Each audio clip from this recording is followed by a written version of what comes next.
بچوں، آپ کے اسکرین پر ایک سوال ہے، اس کا جواب دینے کی کوشش کیجیے۔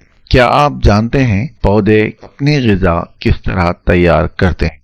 پودے شعاعی ترکیب کے ذریعے اپنی غذا تیار کرتے ہیں۔ بچوں، آپ کے اسکرین پر ایک مساوات دی گئی ہے، غور سے دیکھیے۔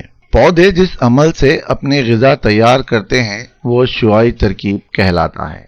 اس کی وضاحت ایک مساوات کے ساتھ کی گئی ہے۔ کیا یہ اتنا آسان ہے جیسا کہ مساوات میں دکھایا گیا ہے؟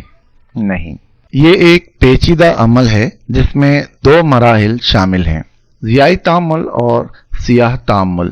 چلیے ضیائی تعامل کے بارے میں سمجھنے کی کوشش کرتے ہیں۔ شعاعی ترکیب کے ضیائی تعامل میں استعمال ہونے والے لون دانے یا پگمنٹس کی ایک فہرست تیار کرتے ہیں۔ یہ تین قسم کے ہوتے ہیں جو یہ ہیں: کلوروفل، کیروٹینوئڈ اور فائکوبلین۔ اس تعامل میں روشنی کلیدی کردار ادا کرتی ہے۔ اس میں روشنی کے ذریعے شروع ہونے والے مختلف کیمیائی تعاملات کے بعد دیگر بہت تیزی کے ساتھ واقع ہوتے ہیں۔ روشنی پر منحصر تعامل سبز مائع کے گرانا تھائلاکوئڈ میں واقع ہوتا ہے۔ ضیائی تعامل مختلف مراحل میں انجام پاتا ہے۔ آئیے بچوں، ضیائی تعامل کے مختلف مراحل کو سمجھتے ہیں۔ ضیائی تعامل کے مراحل: نمبر 1، روشنی کا انجذاب۔ نمبر 2، پانی کی ضیاء پاشیدگی یا ہلس ری ایکشن۔ نمبر 3، ضیائی توانائی کا کیمیائی توانائی میں تبدیل ہونا۔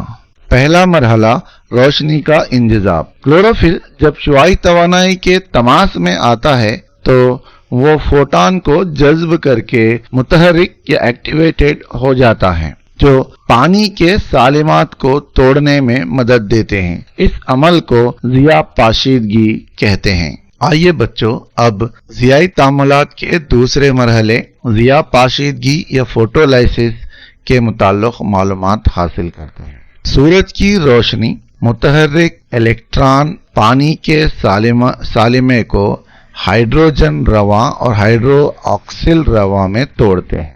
ضیائی محرک کلوروفل کے ذریعے پانی کے سالمات کا پروٹان، الیکٹران اور آکسیجن کے سالمات میں ٹوٹنا ضیاء پاشیدگی کہلاتا ہے۔ اس تعامل کو رابرٹ ہل نے دریافت کیا، اس لیے اسے ہلس ری ایکشن بھی کہا جاتا ہے۔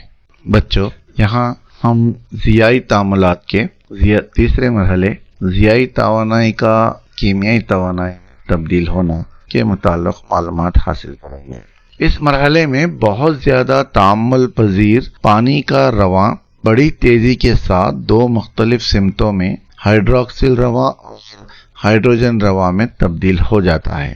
ہائیڈروجن رواں کو NADPH بنانے کے لیے خصوصی کمپاؤنڈ NADP کے ذریعے اٹھایا جاتا ہے اور توانائی ADP اور غیر نامیاتی فاسفیٹ کے ذریعے ATP بنانے کے لیے استعمال ہوتی ہے۔ ATP اور NADPH کو ضم کرنے والی طاقت کو ایسیمیلیٹری پاور کہا جاتا ہے۔ بچوں، اب تک آپ نے اس ویڈیو میں جو معلومات حاصل کی ہیں اس کا خلاصہ کر لیتے ہیں۔ کلوروفل AB اور دیگر لوازماتی الوان کلوروپلاسٹ میں موجود ہوتے ہیں۔ روشنی کا انجذاب، ضیاء پاشیدگی اور ضیائی توانائی کا کیمیائی توانائی میں تبدیل ہونا ضیائی تعامل میں پائے جانے والے مراحل ہیں۔ پانی کا سالمہ ہائیڈروجن رواں اور ہائیڈروکسل رواں میں تبدیل ہوتا ہے۔ ATP اور NADPH اس کے اختتامی محاصل ہیں۔ انہیں انضمامی توانائی یا ایسیمیلیٹری پاور کہتے ہیں۔